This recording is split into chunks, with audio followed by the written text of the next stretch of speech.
천사보다 조금 못하게 하시고 영화와 존귀로 관을 씌우셨나이다.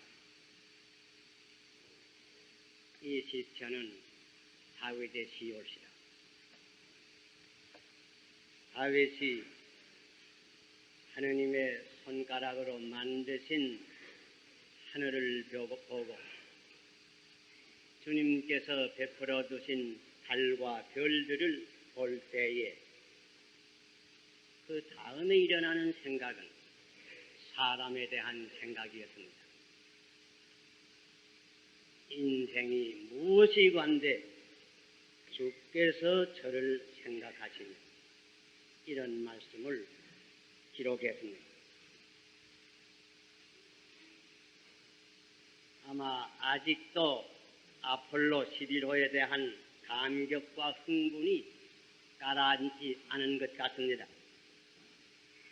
과거 약 2주일처럼 전 세계의 인류가 달과 별을 바라본 때는 아마 없으리라고 생각합니다. 특별히 달을 많이 바라본 줄 생각합니다. 요새 신문지상이나 거리에서 이 얘기하는 말을 들으면 그저 누구나 천문학자가 된 그런 감이 있습니다. 그래서 한간에도 서로 이 얘기하는 말이 그저 저 달 위에 사람이 올라갔다 왔다. 요 다음에 달에 갈 때는 이 차까지 가지고 간다. 이런 말을 하죠. 이 우주에는 뭐 저런 달이 1000개가 넘는다고 한다. 이런 말 하는 사람 있어요. 그런 게 아니고 별로 말하면 항성으로 말하면 뭐 억이 넘는다. 또 별 하나가 지구 몇 배가 되는 별도 많다고 한다. 이런 말, 그래서 거리에 있는 사람들이 이런 말을 주고받습니다. 우주시대에 사는 실감이 듭니다. 그리고 그 다음에 요새 특별히 많이 신문이나 또는 거리에서 얘기하는 이 얘기가 무엇일까? 그건 사람에 대한 이야기. 사람의 재주가 무던하다고. 어느 신문은 인간의 힘은 무한하다고 이런 사설까지 쓴 신문. 인간의 지성은 만능이라. 과학은 만능이라. 어떤 이는 자유진영 만세 루나 15호는 떨어졌대. 이런 얘기하는 사람. 우리가 이러한 때에 우리는 고요히 성경을 상고해서 정확한 우주관과 인생관을 파악하는 것이 필요합니다.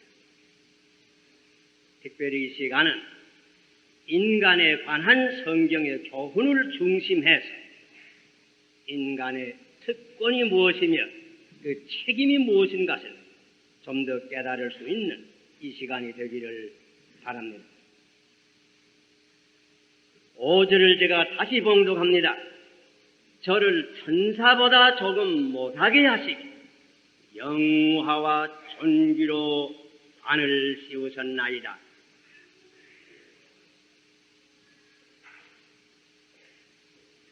여기에 저는 인간을 가르쳤습니다. 인간을 천사보다 조금 못하게 하셨다. 여기에 천사라고 하는 말은 히브리 원어로 엘로힘이라고 하는 말인데 실상은 하나님으로도 번역할 수 있는 말입니다. 그래서 여기 영어 성경 지금 최근에 번역되는 거 보면 대부분 하나님으로 번역했습니다. 그렇게 읽으면 저를 하나님보다 조금 못하게 하시고 이렇게 읽게 됩니다. 하나님께서 인간을 지으실 때에 그저 하나님보다 조금 못하게 했습니다. 뭐 많이 못하게 했다는 말도 없고 조금 못하게 했다. 여러분, 여기 인간의 존엄성이 있습니다. 인간으로 창조함을 받은 그 자체가 아주 큰 인간의 특권입니다. 예로부터 인간에 대해서 두 가지 그릇된 극단적인 견해가 있는 것입니다. 하나는 인간을 너무 높이 보는 견해입니다. 인간이 신이라. 하나는 이걸 소위 범신론적 사상이라. 우리 한국에도 특별히 천도교에서 무슨 인내천이라, 사람이고 하늘이라, 이거 다 이런 종류에 속하는 사상입니다. 이것은 인간을 너무 높이 보는 가운데서 그릇되게 인간을 보는 것입니다. 인간은 하나님이 아닙니다. 또 다른 그 반면에 인간을 너무 낮춰보는 그릇된 견해가 있습니다. 소위 유물론적 견해라. 순전히 물질적 견지에서 인간을 보는 견해입니다. 이런 견지에서 보게 될 것이면 아메바와 인간의 차이는, 아메바는 단세포 동물이요, 인간은 복세포 동물에 불과하다. 이렇게 되면 인간과 짐승의 차이는 없어집니다. 이것은 인간을 너무 낮춰보는 그릇된 견해입니다. 인간이 처음으로 달에 착륙한 일은 인간 역사상의 새로운 기원이 되는 것은 사실입니다. 그러나 인간의 힘이 무한한 것은 아닙니다. 인간의 지성이 만능인 것도 아닙니다. 이런 때라고 해서 인간을 너무 높이 보는 그릇된 견해에 빠져는 아니 될 것입니다. 이것은 사실이 아닙니다. 어디까지나 우리가 기억할 것은 진리 그대로 우리가 깨달아야 합니다. 인간은 피조물입니다. 지음을 받은 것입니다. 스스로 있게 된 것이 아닙니다. 자체가 아닙니다. 자존도 아닙니다. 하나님의 붙드심을 입어서 존재하는 것이 인간입니다. 따라서 인간은 피조물인 까닭으로 인간에게는 제한이 있습니다. 지력에도 제한이 있고, 체력에도 제한이 있고, 의지력에도 제한이 있습니다. 이것을 알아야 합니다. 이런 시대라 인간에 대한 과대 망상증에 빠지면 아니 됩니다. 성경의 말씀 그대로입니다. 인간은 하나님보다 조금 못하게 지음을 받은 것입니다. 그러나 이 자체가 얼마나 큰 특권인지 말로 다 할 수 없을 것입니다. 그 다음에 보면 영화와 존귀로 관을 씌우셨다고 하였습니다. 우리 모든 피조물 가운데 우리 인간에게만 하나님께서 영화는 빛나는 존귀한 고귀한 관을 씌워주고 있습니다. 그것은 무슨 의미일까? 우리는 성경을 참고해서 해석할 수밖에 없습니다. 창세기 1장 27절에 보면 하느님이 자기 형상 곧 하느님의 형상대로 사람을 창조하시되 남자와 여자를 창조하시고 이렇게 기록하였습니다. 인간은 하나님의 형상에 관을 씌워주신 것입니다. 이것이야말로 영화의 관입니다. 이것이야말로 존귀의 관입니다. 다른 피조물에게는 이런 관을 씌워준 일이 없습니다. 인간에게만 이런 관을 씌워준 것입니다. 그러면 그 뜻은 무슨 뜻일까? 몇 가지로 생각할 수가 있습니다. 첫째는 인간에게는 불멸의 영혼을 주신 것입니다. 영혼은 불멸합니다. 이것은 무엇을 의미하는가?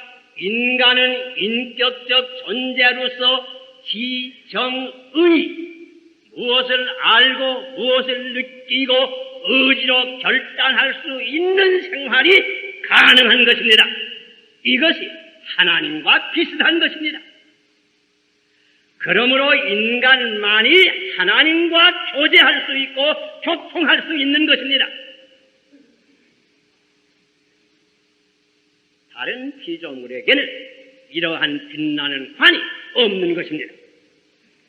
아무리 우주가 크다고 하지만은 이 우주를 이해할 수 있는 인간은 더욱 위대한 것입니다.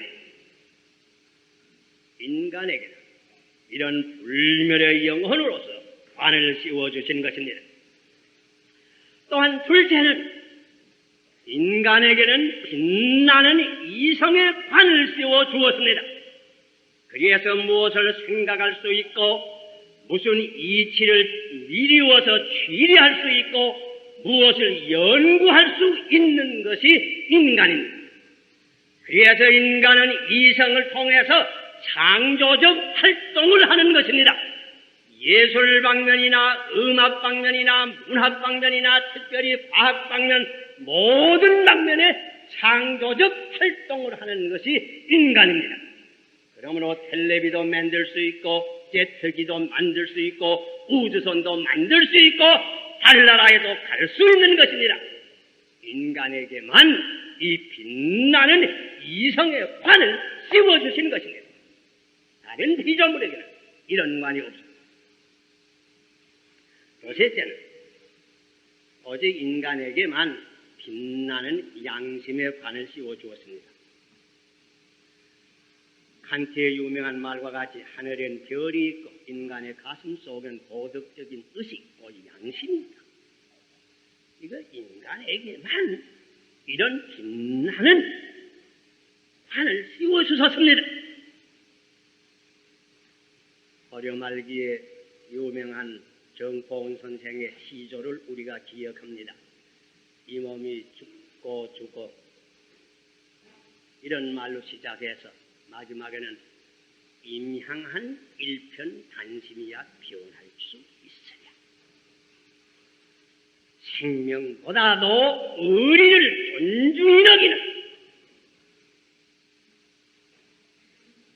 이런 양심의 방 하나님께서 인간에게 씌워주었습니다. 부문동 7집 2인을 우리가 기억합니다. 우리는 과거도 실소, 우리는 부귀영화도 실소, 우리는 우리의 지조를 지키겠소. 세상에 금전이나 권세나 집이나 무엇보다도 내 양심을 지키겠소. 이것이 빛나는 양심의 관을 씌워준 까닭입니다.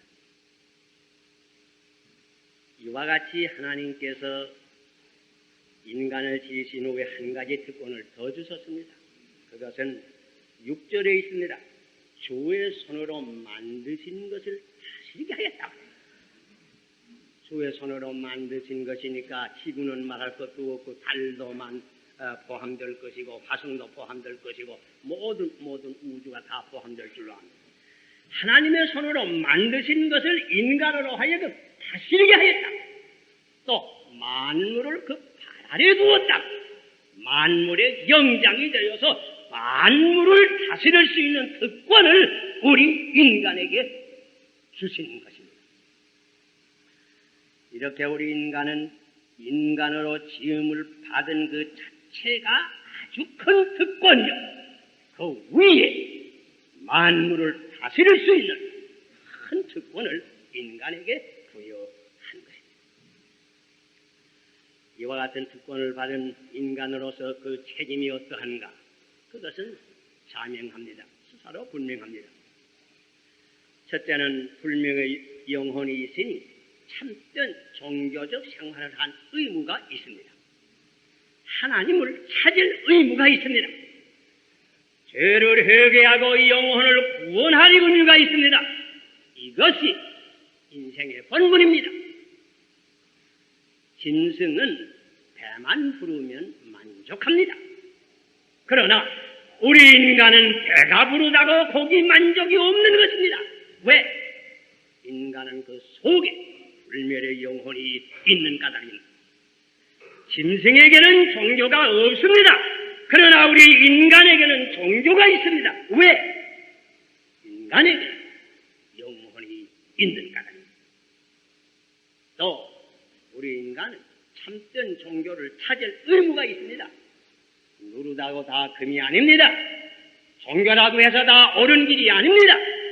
참으로 길이 되시고 진리가 되시고 생명이 되시는 하느님의 아들 예수 그리스도를 바로 찾아서 그를 좇으며 그를 통해서 영생을 얻을 책임이 우리 인간에게 있는 것입니다. 둘째는 우리 인간에게는 하나님께서 이렇게 빛나는 이성의 관을 씌워주셨은즉 각 방면에서 창조적 생활을 할 의무가 있습니다. 창조적 생활이라고 해서 물론 하나님처럼 없는 데서 있는 것을 창조할 수는 없습니다.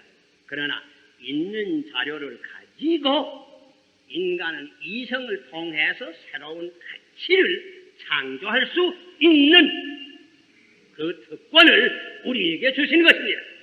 그 책임이 우리에게 있게 되는 것입니다.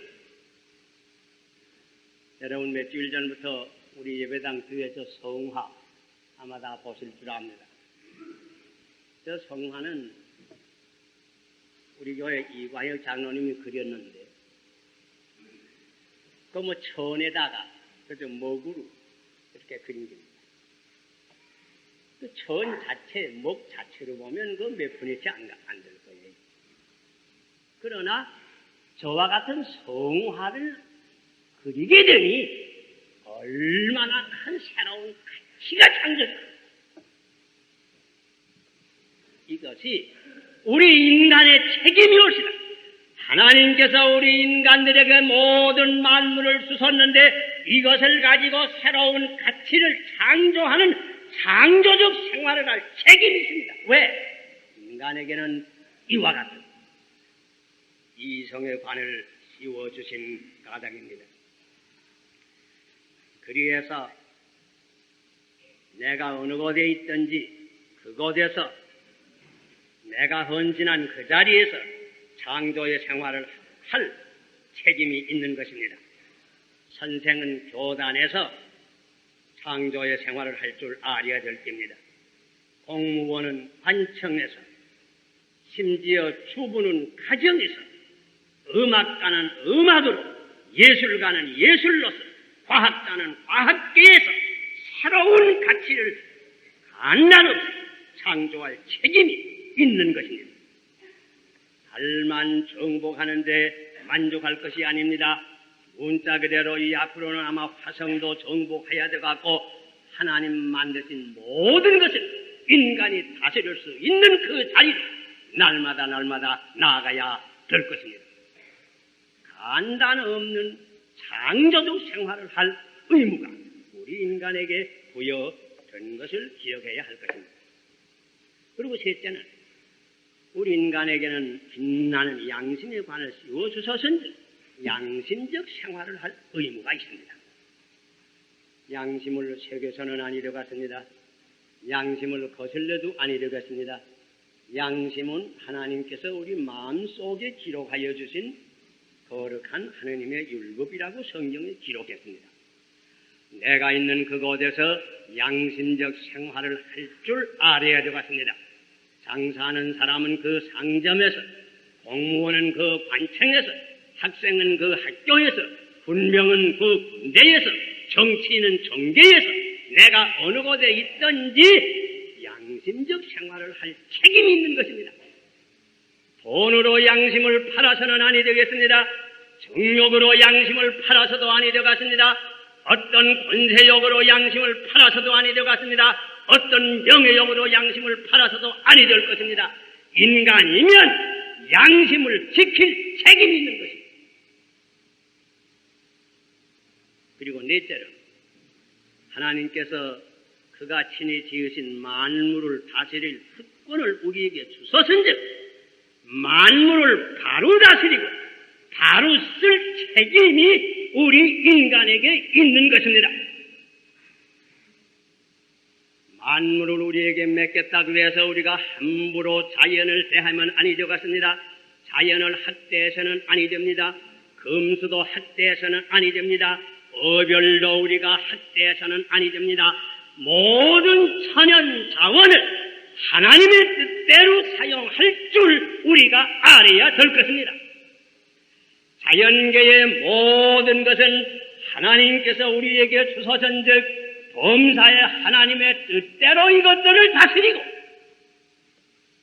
이것들을 사용할 청지기의 책임이 우리 인간에게 부여된 것입니다.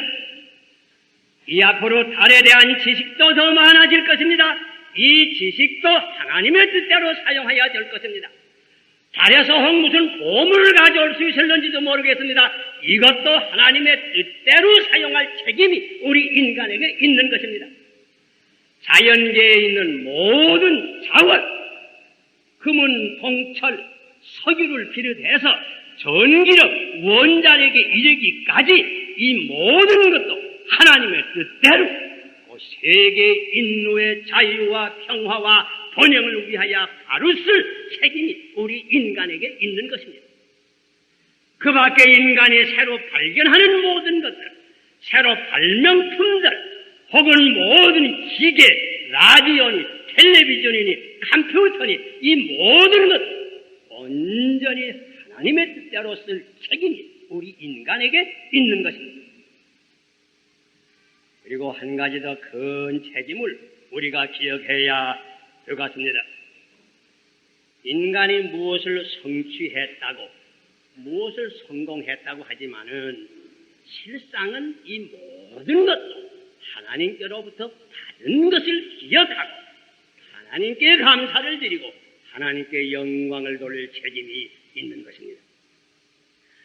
야고보 1장 17절에 각양 좋은 은사와 온전한 선물이 다 위로부터 빛들의 아버지께로서 내려오나니 이렇게 기록하였습니다.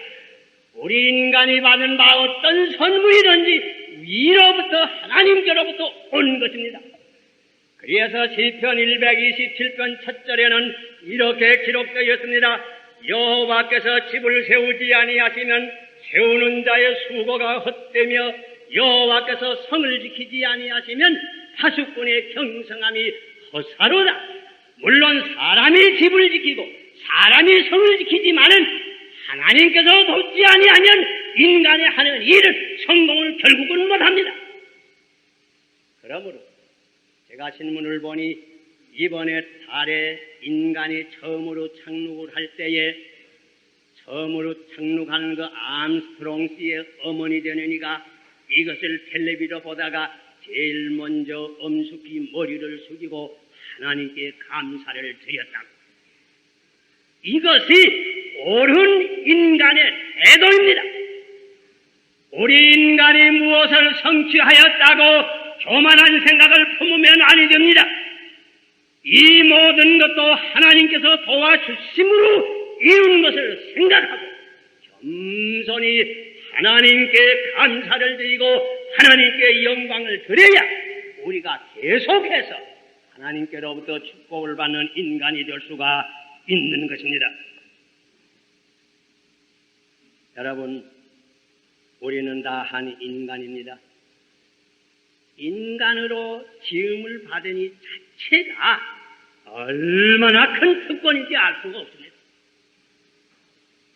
그 위에 우리 인간에게 만물을 다스리는 특권을 주시는 것입니다. 우리는 이 특권을 깊이 생각해서 인간다운 인간이 되고 인간다운 인간의 생활을 해야 될 것입니다. 인간 이하의 생활로 전락돼서는 아니 될 것입니다. 그런데 여러분이나 내나 아는 바와 같이 이렇게 하나님께서 하나님의 형상으로서 영광과 존귀의 멸류관을 씌워주었지만은 인간은 죄로 말미암아 타락되어서 이 영광스러운 멸류관이 다 변모가 된 것입니다. 어떻게 해야 이 변모된 멸류관을 다시 회복하고 참된 인간다운 인간이 되고 인간다운 생활을 할 수가 있겠는가? 그 길은 오직 하나밖에 없습니다. 본래 하나님 뜻하신 인간, 그 온전한 인간 그대로 있는 예수 그리스도를 믿고 그로 말미암아 죄사함을 받고 그를 따라가고 그를 순종하고 그를 본받을 때에만 온전한 인간다운 인간의 모습을 회복할 수 있는 것입니다. 그러므로 주님께서는 외쳤습니다. 수고하고 무거운 짐진 자들은 다 내게로 오라. 내가 너를 편히 쉬게 하리라. 나는 마음이 온유하고 겸손하니 나의 멍에를 메고 나를 배우라. 주님의 멍에를 메고 주님을 배워야 될 것입니다.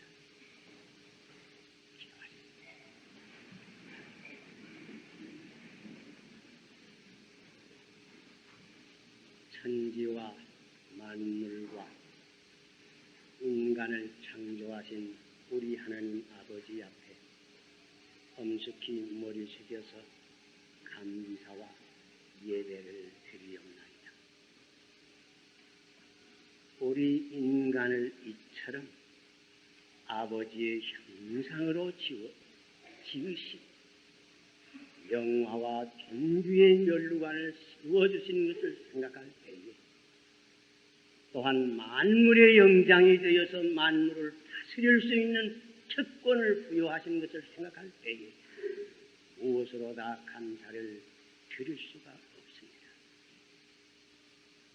아버지시여, 이 시간 우리 하나하나가 이와 같은 큰 특권을 다시 한번 새롭게 인식하고 과연 우리의 책임이 무엇인 것을 깨달아서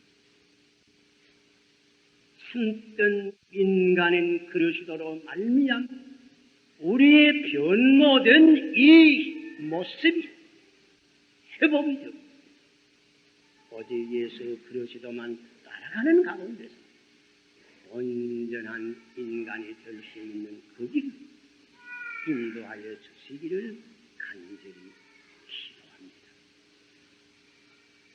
예수님 이름 받들어